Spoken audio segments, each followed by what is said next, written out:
Assalamualaikum warahmatullahi wabarakatuh. Kembali lagi pada pembelajaran IPA. Kali ini kita akan membahas mengenai taksonomi klasifikasi makhluk hidup.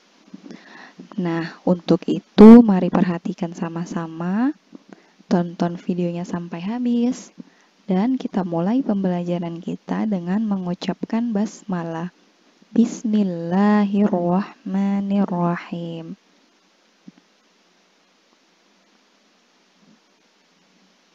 Nah, Whittaker mengklasifikasikan makhluk hidup ke dalam 5 kingdom, yaitu yang pertama Protista, yang kedua Monera, yang ketiga Fungi atau jamur, yang keempat Animalia atau hewan, dan yang kelima Plantae atau tumbuhan. Baik, kita bahas bersama. Untuk pembahasan kita kali ini, kita hanya membahas 3 saja dan akan dilanjutkan di minggu depan. Nah, yang pertama ada Protista.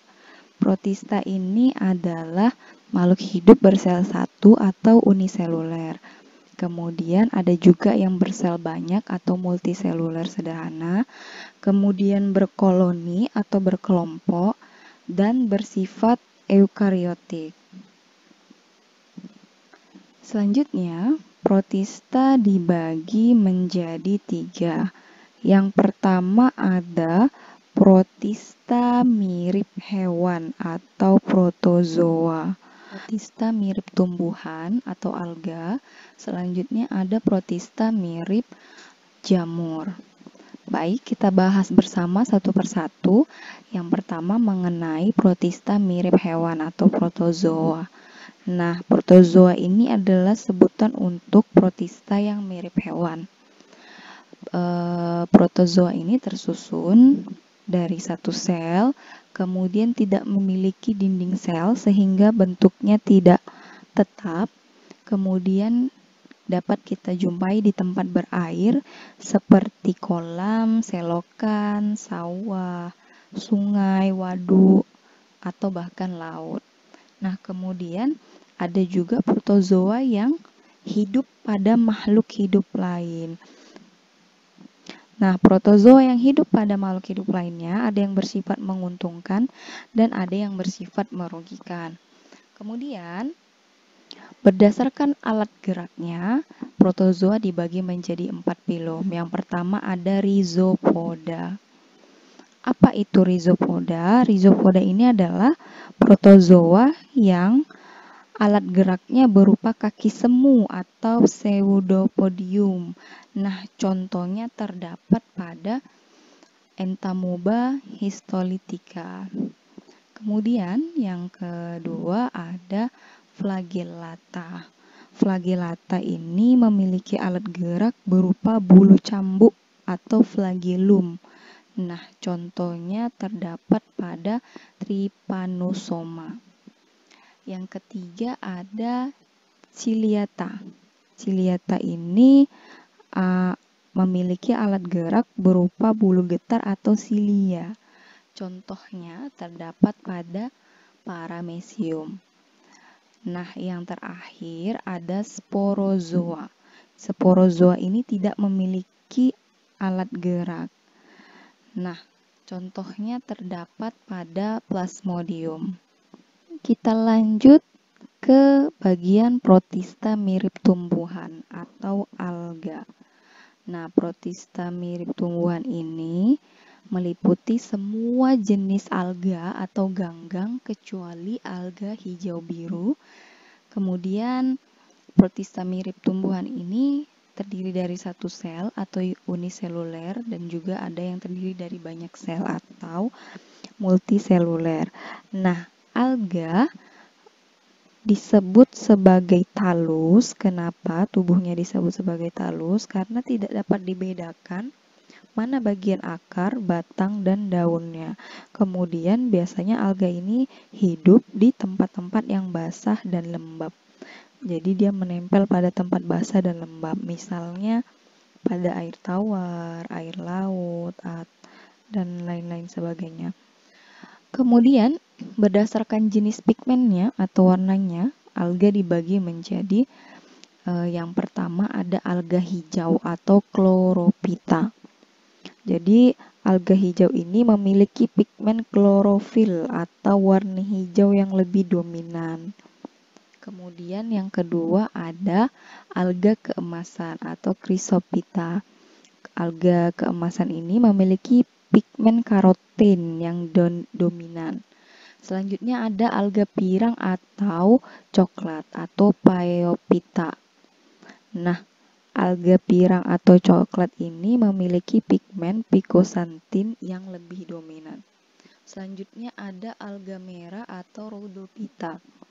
Alga merah ini memiliki pigmen phycoerythrin yang lebih dominan. Selanjutnya ada alga api atau pyrophyta.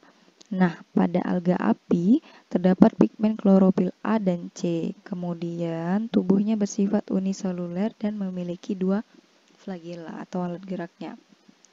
Kemudian ada Euglenophyta.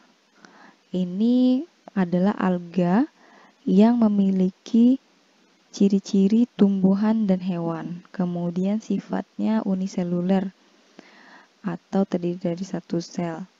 Kemudian memiliki pigmen klorofil A dan B, sehingga alga pada kelompok ini dapat menyintesis zat makanannya sendiri atau memproduksi zat makanannya sendiri. Nah, ini adalah contoh dari protista mirip tumbuhan atau alga. Di sini ada contohnya Spirogyra. Spirogyra ini termasuk ke dalam golongan alga hijau. Kemudian ada Sargassum sp. Ini masuk ke dalam golongan alga coklat. Nah, yang selanjutnya ada Noctiluca scintillans. Ini masuk ke dalam kategori atau bagian dari alga api. Baik, kita masuk ke bagian yang ketiga, yaitu protista mirip jamur. Nah, disebut juga sebagai jamur protista. Jadi protista mirip jamur ini disebut sebagai jamur protista. Kemudian protista mirip jamur ini tidak dikategorikan ke dalam kingdom atau kerajaan fungi jamur. Karena apa? Karena struktur tubuh dan cara reproduksinya yang berbeda dengan jamur. Nah, protista mirip jamur ini dibagi menjadi 2 filum, di mana filum yang pertama itu ada Myxomycota. Jadi ini atau disebut juga dengan jamur lendir, biasanya terdapat di atau hidup di batang kayu yang telah lapuk, kemudian tanah lembab, sampah yang basah, dan juga sering kita temukan pada hutan hujan tropis. Kemudian yang kedua ada Oomycota. Oomycota ini adalah jamur air. Biasanya kita dapat menemukan jamur air ini pada tubuh ikan atau serangga yang telah mati di perairan. Nah, ini adalah contoh dari jamur protista mirip jamur. Pertama ada Saprolegnia. Ini termasuk ke dalam kategori jamur air. Kemudian selanjutnya ada kategori jamur lendir, yaitu Pisarum sp. Kita masuk ke bagian klasifikasi yang kedua, yaitu Monera. Nah, Monera ini bersel satu atau terdiri dari satu sel atau disebut juga dengan uniseluler. Kemudian bersifat prokariotik, artinya inti selnya tidak terlindungi oleh selaput inti. Kemudian berkembang biaknya dengan cara membelah diri atau aseksual dan konjugasi atau aseksual. Nah, Monera ini terdiri dari 2 jenis, yaitu yang pertama bakteri dan yang kedua alga hijau biru. Kita akan bahas satu persatu. Yang pertama mengenai bakteri. Nah, bakteri ini tersusun atas satu sel. Kemudian ukurannya sangat kecil atau mikroskopik sehingga kita harus memerlukan bantuan mikroskop untuk melihat bagaimana bentuk dari bakteri. Kemudian berbentuk bulat. Kemudian bakteri berbentuk bulat seperti bola atau kokus. Kemudian ada yang berbentuk batang atau bacillus. Dan ada yang berbentuk spiral atau spirillum. Selanjutnya, bakteri ini ada yang sifatnya merugikan sehingga dia menyebabkan penyakit.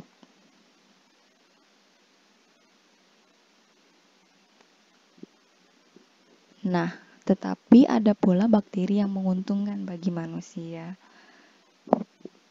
Baik, kita masuk ke contohnya.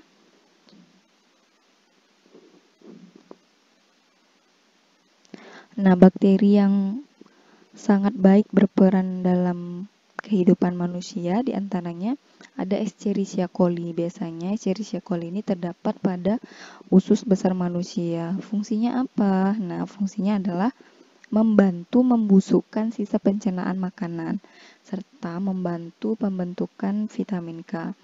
Kemudian ada juga Lactobacillus casei, itu untuk membuat keju dalam proses pembuatan keju, untuk membantu dalam proses pembuatan keju. Nah, ini adalah salah satu contoh dari bakteri. Yang pertama ada bakteri Streptococcus. Nah, ini yang bentuknya kokus atau bulat. Kemudian ada bakteri Lactobacillus casei. Ini yang bentuknya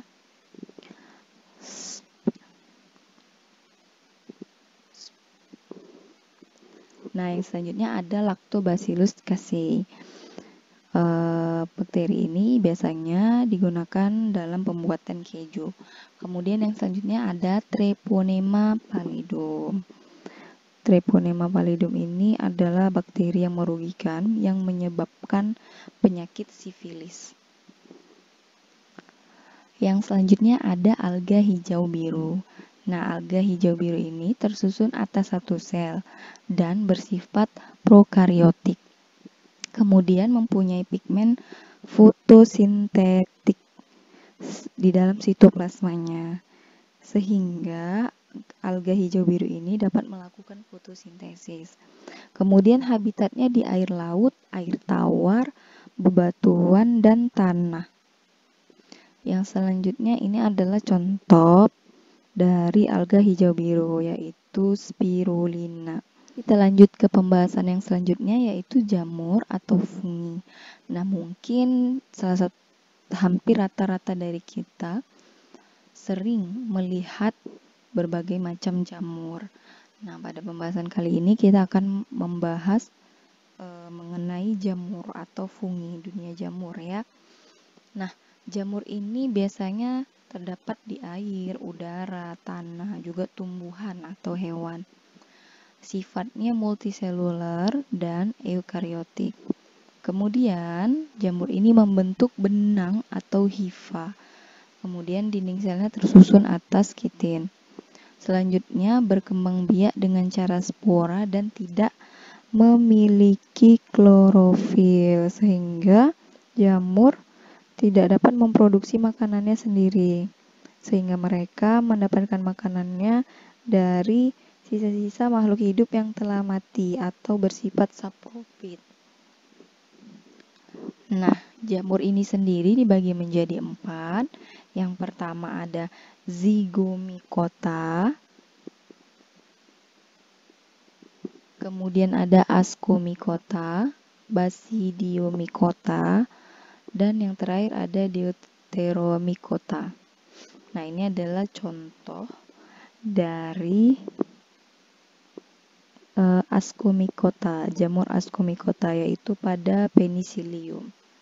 Kemudian ada contoh dari jamur Basidiomycota. Ini adalah Auricularia polytricha atau yang sering kita kenal dengan jamur kuping.